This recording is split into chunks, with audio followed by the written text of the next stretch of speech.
level of dedication and resilience was a little troubling. It was inspiring, but it was just unbelievably unfathomable.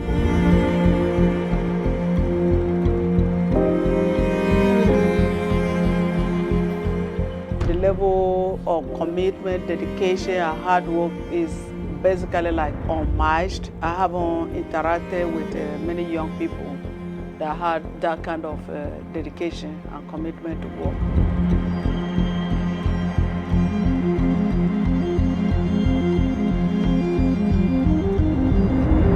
When Russell started, powerlifting and then competing, I was very, very nervous. I did not want to watch the competition actively. Knowing who Russell was and is, I just knew how hard he worked before the competition. So like any parent, I wanted to see him win.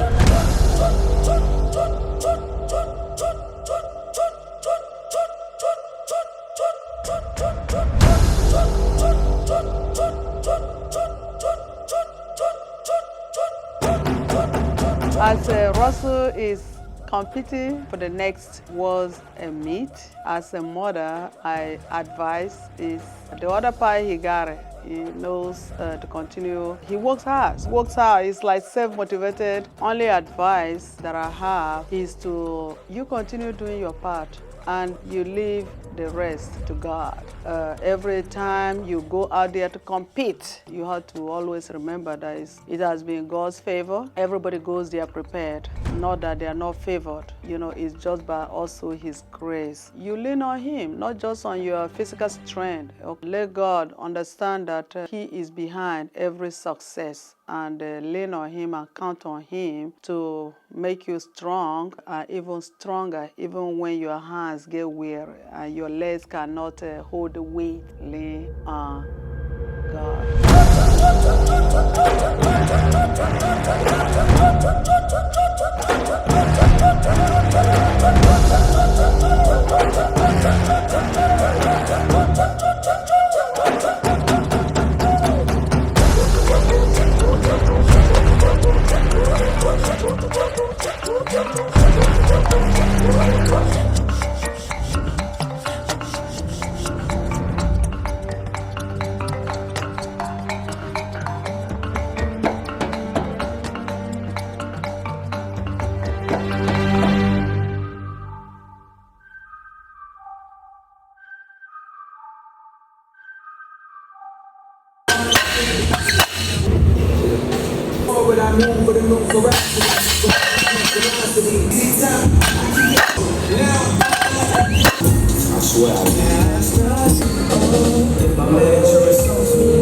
I needed that session. It's May 23rd. We're currently a little under 4 weeks out from IPF Worlds, June 18th in Lithuania, and I completely destroyed today's deadlift session. So yesterday I made an audible, or my coach Joey made an audible for me. Tuesday wasn't exactly what we wanted. Coming off of a deload, we expected to hit something a little bit heavier on squat, but I was traveling back from Austin on Monday. So with the way that I traveled back to Austin, that's like a 3-hour drive. I had some business things to take care of. And then on top of that too, I just was not eating. So my Tuesday session suffered. And with that being said, my squat and deadlift are tied together. So if my squat is popping off, then my deadlift might take a slight hit. If my deadlift is popping off, my squat would take a slight hit. If my squat isn't on, then my deadlift might be on. So on Tuesday, obviously 705-pound squat, Joey was like, hey, that's not what we want to see at this particular time frame. I want to see something a little bit heavier. So we adjusted our deadlift session for today and decided to go anywhere from like RP 7 to 8. I'm going to be completely candid with you guys. Joey gave me an exact number to hit, which I got a little bit selfish and greedy for today's session, which is something that I've been trying to not do during the course of this prep. I want to hit everything on point. The number that he gave me to hit was around 716 to 727.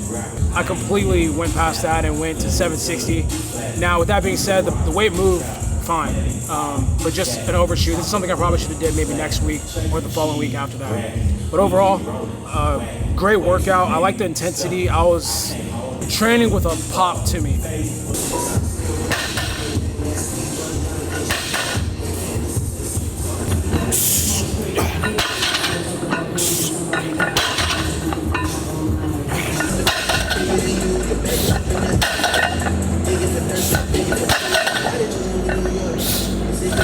say pop, I mean like my joints felt good. I was able to almost move as I wanted to. If I wanted to be explosive and like run around the gym, I felt like I could.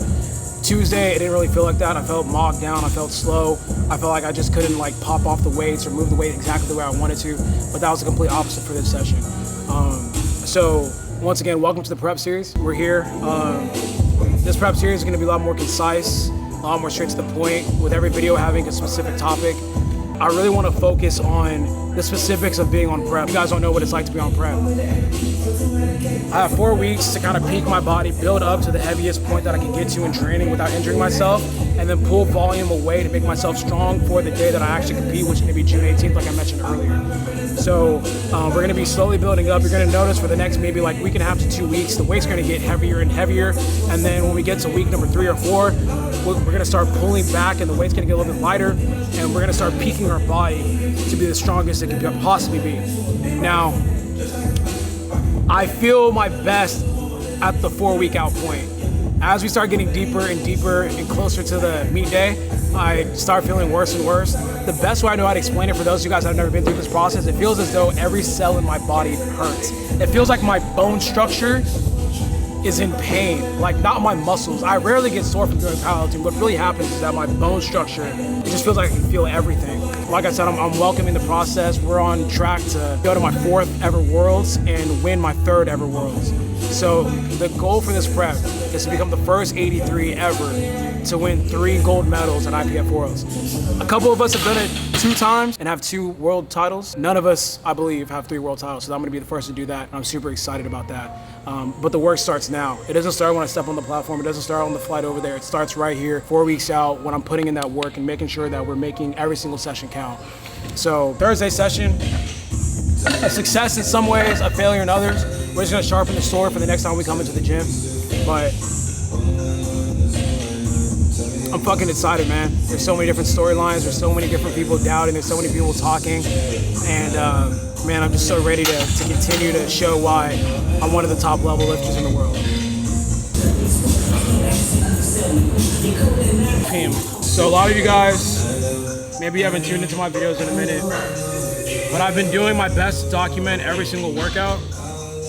And I've been doing this since October of last year. So you can literally see every single training session I write down and I document. And it's important for me to do so now, just because I want to know how I felt on particular days. When I start questioning myself and second guessing how training is going, I literally have a physical journal telling me, yo, on this day you felt good. Like, for example, this week I put 4 weeks out. I'm writing down how each session went. On Wednesday, I talked about the bench session was very relaxed and it was nothing too crazy. For today's session, I'll say I overshot, which I already put, 760 overshoot, and then my back down test with 551 pounds were good. So overall, I'm gonna write down, overall, the workout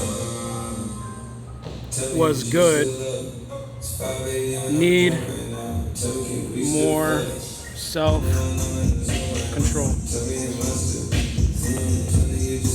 So once again, this helps with my mentals. This helps with like being able to document things. If I'm looking at last week's deadlift session, everything was RP6, everything was good, 595 for sets. So now I know, like, okay, like the following week I'm probably gonna feel amazing. So I already wrote down that I overshot. Now next week I'm gonna be looking up at the week before, and it's like, hey bro, last week you overshot, you hit 760. There's no need to keep pushing. You already did what you were supposed to do last week. Kind of chill this week. And honestly, this has helped me become a way better lifter, because I've been like looking at things. And I'm like, bro, you keep riding your overshooting. You need to stop doing that shit. Stop writing that down and stop doing that in training. Instead, like, it's almost like as an athlete, sometimes you have a short-term memory, so you might do something bad and then like you instantly forget because you got to move on. That's what I do very often, and that's sometimes not good for powerlifting, because you need to log everything that you're doing, because it all accumulates over time. So this isn't basketball where you miss one shot and it's like on to the next. It's like, no, you had one bad workout, that's gonna stack on if you keep doing that. So it's very important to document those type of things, and I've been doing that over the last couple of months now, and it's been keeping my training super sharp.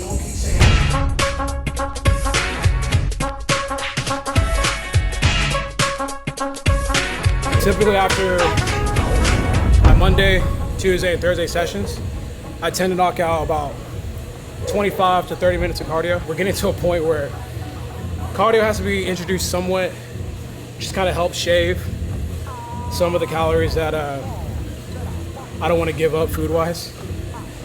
But it's super non-invasive. Incline walking, honestly, I could take the incline a little bit more down, but I just like kind of feeling a little bit of burn.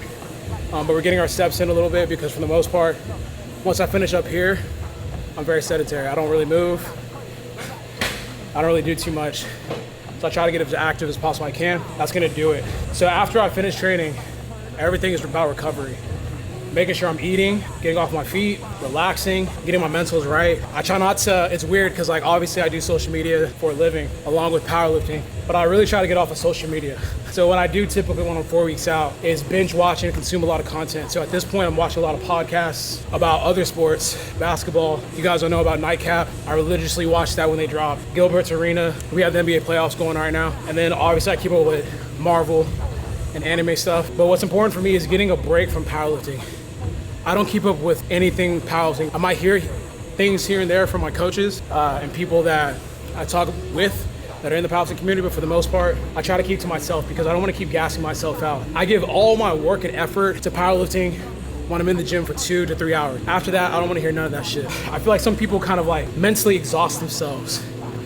Powerlifting this, powerlifting that, technique, like over and over again to where when they actually get in here, it's almost like they don't have anything left. Whereas for me, when I'm pulling up to the gym, driving, I get so much excitement and energy because I know I'm finna put everything I have, all my passion, all my focus into the session right here, right now. Then after that, I give myself a break for the rest of the day. So I got 2 to 3 hours to focus on that. When you do that, it allows you to put all your energy toward that one thing. That's enough ranting. Today's session was really successful. I just need to finish off this next 10 minutes.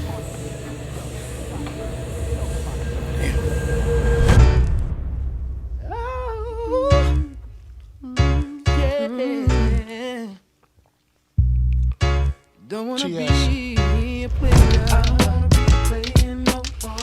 I'm not a player, I just fuck a lot. Punisher, still got what you're looking for. Don't wanna be thug niggas, from a thug niggas. I don't wanna be playing no more. I'm not a player, I just fuck a lot. But you know, Big Bunny Joe is still down below. Who's down below? Hey yo, I'm still not a player, but you still a hater. Elevator to the top high. See you later, I'm gone. Penthouse suite, penthouse freaks, in-house beach, French couch seats, 10,000 east, rent out lease, with an option to buy, copping a 5 of Benz, and when I'm not, up in the sky, off in the lie, with my twincito, up in the Benzito, with my Kiko from Queens, nickname Benito, we go back like PAs and wearing PJs, now we reach the P gauge, running trains for 3 days, who wanna ride, it won't cost you $1, whether sore for harder, of course. We are 3 weeks out, or under 3 weeks out, about like 3 weeks out from IPF Worlds. It's not like a good session. So last week I hit 705 pounds and it was supposed to move a little bit better than when it moved. And then coming into today's session, I was thinking it was gonna probably move a lot better so I could load up maybe like 727 and 738. I just didn't move well today. It's like the first time in a while where I'm just kind of like iffy about how squats moving. I'm having faith that maybe next week it might click or something like that. I mean, I did move a lot of weight on deadlift last week, and then I also followed it up by doing 683 for multiple set, or for a set, and then like backing down 622 on Saturday session. So overall, I mean, I'm not worried about what's gonna happen on the platform, but it's just like I said, when I'm prepping, I'm at my most vulnerable, like confidence-wise. But when I step on the platform, my confidence is on up-team level. The reason why I'm a little bit insecure when I'm prepping for a meet is because you're trying things out and you're gonna see what your work is going to be worth on the platform. So this is just like the ebbs and flows of just being emotional during prep and all that kind of stuff. So it might be one of those situations where it clicks like towards the end of prep and then we figure it out. But you know, we're gonna keep hammering it and then just get back to work.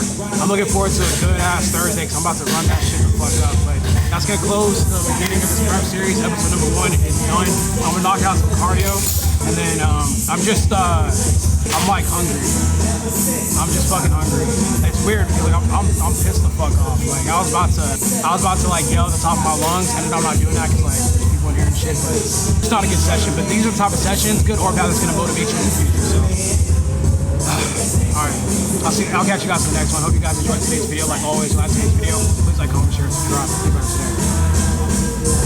today.